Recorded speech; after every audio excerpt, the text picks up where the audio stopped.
زندگی میں اللہ تعالیٰ عطا فرمائے۔ تو یہ جو زندگی میں ماہ رمضان المبارک مل رہا ہے، سب سے پہلے اللہ کا شکر ادا کریں، اور اس کے بعد میں ماہ رمضان کی آپ حضرات پہلے سے تیاری کر لیں۔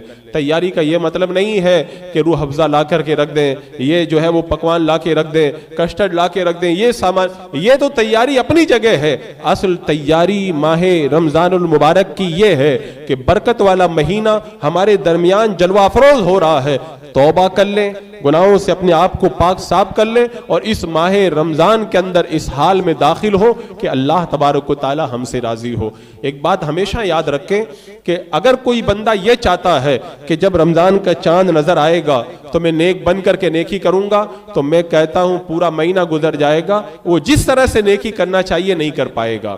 اس کے لیے سب سے اچھا طریقہ یہ ہے کہ ابھی سے ہی آپ حضرات خوب نیکی شروع کر دیں، کیونکہ جب 2 4 5 دن ماحول بن جاتا ہے تو پھر ماہ رمضان کے شروع ہوتے ہی نیک کاموں میں دل لگتا ہے۔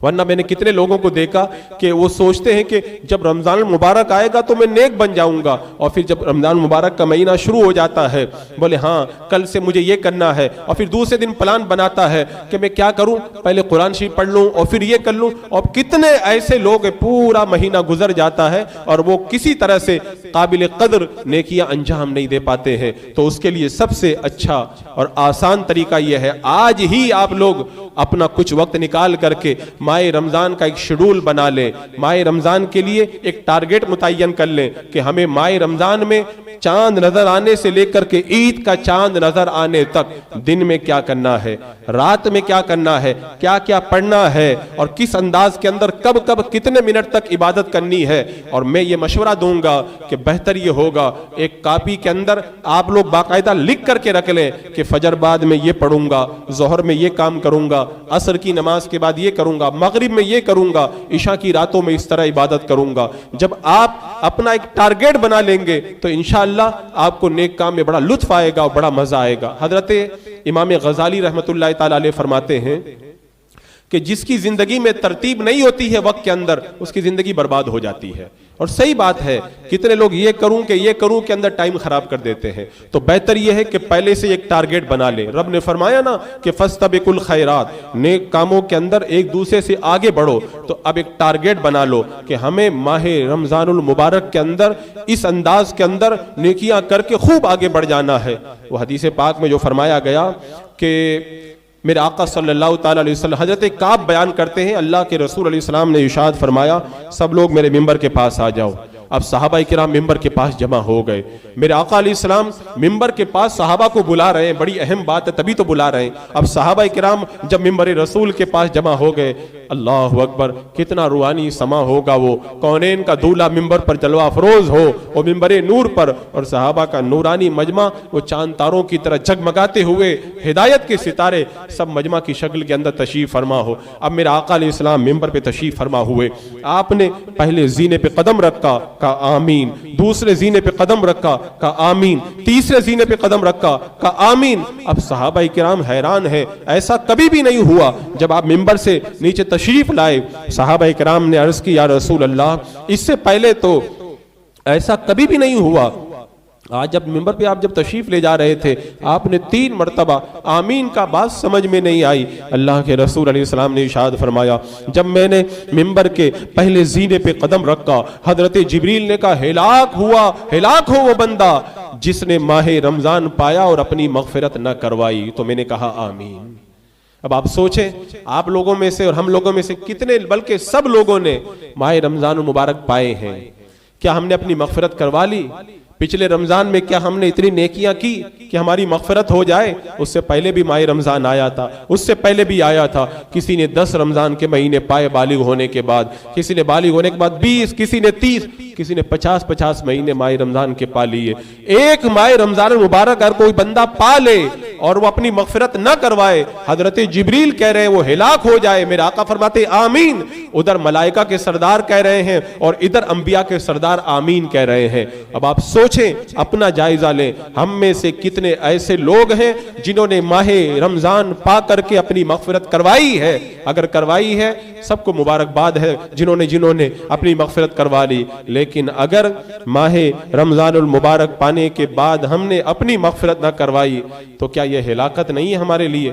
کیا ہمارے لیے بربادی نہیں ہے؟ کیا ہمارے لیے جہنم میں جانے کا سامان نہیں ہے؟ تو خدا کے لیے اب تک جو ہوا سو ہوا، اس کے لیے اللہ کی بارگاہ میں توبہ کریں، اور اب یہ تہیہ کر لیں آج، اب جو ماہ رمضان آ رہا ہے انشاءاللہ اس ماہ رمضان مبارک کے اندر میں اتنے نیک کام کروں گا، اتنا اپنے مولا کو راضی کروں گا کہ انشاءاللہ میں اپنے رب کو راضی کر کے اپنی مغفرت کا سامان کرا لوں گا اور ہلاکت سے بچ جاؤں گا۔ یہ تہیہ کریں، اپنے دل میں پورا ارادہ کریں۔ آگے حدیث پاک میں ہے، جب دوسرے زینے پہ میں نے قدم رکھا تو حضرت جبریل امین نے کہا کہ ہلاک ہو وہ بندہ جس پر کہ آپ پر درود پڑھا جائے، آپ کا نام لیا جائے اور وہ آپ پر درود پاک نہ پڑھے، آپ کا نام لیا جائے اور وہ آپ پہ درود پاک نہ پڑھے۔ تو میں نے کہا آمین۔ اور جب تیسرے زینے پہ میں نے قدم رکھا تو حضرت جبریل امین نے کہا جس نے اپنے ماں باپ کو یا دونوں میں سے کسی ایک کو بڑھاپے کی حالت میں پایا اور ان کی خدمت کر کے جنت میں جانے کا سامان نہ کیا، وہ بھی ہلاک ہو جائے، اس پر بھی میں نے آمین کہا۔ خیر، تو یہ حدیث پاک سے ہمیں یہ پتا چلا کہ ماہ رمضان کوئی بندہ پالے اور پھر بھی گناہوں سے پاک صاف نہ ہو تو ماہ رمضان تو برکتیں لے کر کی آتا ہے۔ اگر ہم مغفرت نہ کرا سکے یہ ہماری کمی ہے، ہماری کوتاہی ہے، ہماری ناکامی ہے۔ اب تک جو کوتاہی ہوئی اللہ معاف کرے، لیکن اس رمضان المبارک کے اندر یہ وعدہ کر لو ہمیں کوتاہی بالکل نہیں کرنا ہے۔ تو عزیزان مکرم، تو یہ کام آپ کر لیں، آج ہی ایک چارٹ بنا لیں ہمیں کیسے عبادت کرنی ہے۔ مختصر طور پر میں بتا دوں، کیونکہ اگر میں سب کے لیے ایک چارٹ بتاؤں تو بڑا مسئلہ ہے۔ بہت سارے لوگ ہیں جن کو کوئی کام نہیں ہے، وہ زیادہ عبادت کر سکتے ہیں۔ کچھ ایسے لوگ ہیں جو محنت مزدوری کرنے والے ہیں، وہ زیادہ عبادت نہیں کر سکتے، اور کچھ لوگ جو ہیں وہ بہت ہی زیادہ مصروف رہتے ہیں، ان کے بال بچوں کا خرچ اٹھانا ان کے لیے بڑا لمبا مسئلہ ہے۔ تو ہر ایک بندہ ہر طرح سے زیادہ عبادت نہیں کر سکتا، لیکن اگر متوسط طور پر دیکھا جائے تو ہونا یہ چاہیے کہ ہم جب سحری کے وقت میں اٹھیں تو تھوڑا پہلے اٹھ جائیں، اور دنوں میں تہجد کی نماز ہم لوگ نہیں پڑھ سکتے، اور تہجد کی نماز سبحان اللہ اتنی زبردست عبادت ہے، قیامت کے میدان میں تہجد گزاروں کی الگ ہی شان ہوگی، ان کے چہرے کیسے جگمگا رہے ہوں گے اور جنت میں وہ کیسے آگے آگے جا رہے ہوں گے۔ تو انشاءاللہ ہم یہ وعدہ کریں کہ سب سے پہلے جب ہم اٹھیں گے تو ماہ رمضان میں ہمارے کاموں کا آغاز تہجد کی نماز سے ہوگا، کم سے کم 2 رکعت یا 8 رکعت 2 رکعت کر کے ہم تہجد کی نماز پڑھیں گے، پھر سحری کھائیں گے۔ تہجد کی نماز پڑھنا یہ بھی عبادت، سحری کرنا یہ بھی عبادت، اور سحری کرنے کے بعد میں ہم تسبیح و تحلیل کے اندر مگن ہو جائیں گے، کلمہ شریف کا ورد کریں گے۔ یہ بتا دوں میں، اللہ کے رسول علیہ السلام نے فرمایا کہ ماہ رمضان المبارک میں 4 کام کرو۔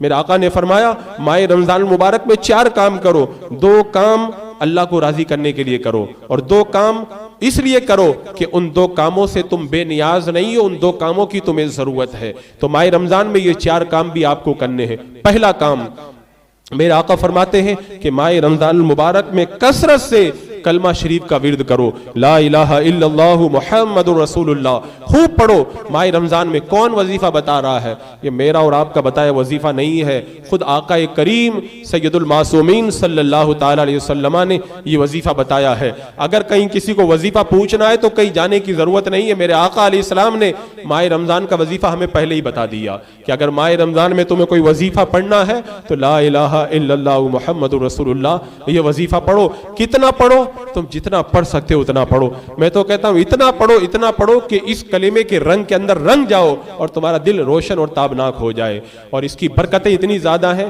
اس کے لیے الگ سے پوری ایک مکمل تقریر کرنے کی ضرورت ہے کہ اس کلمہ شریف کی برکتیں کتنی زیادہ ہیں۔ بس میں اتنا کہوں گا کہ جس طرح لوہے پہ زنگ لگ جاتا ہے تو پھر وہ لوہا زنگ آلود ہو کر کے بیکار ہو جاتا ہے، تو اس کو صاف کرنے کا کوئی طریقہ ہوتا ہے۔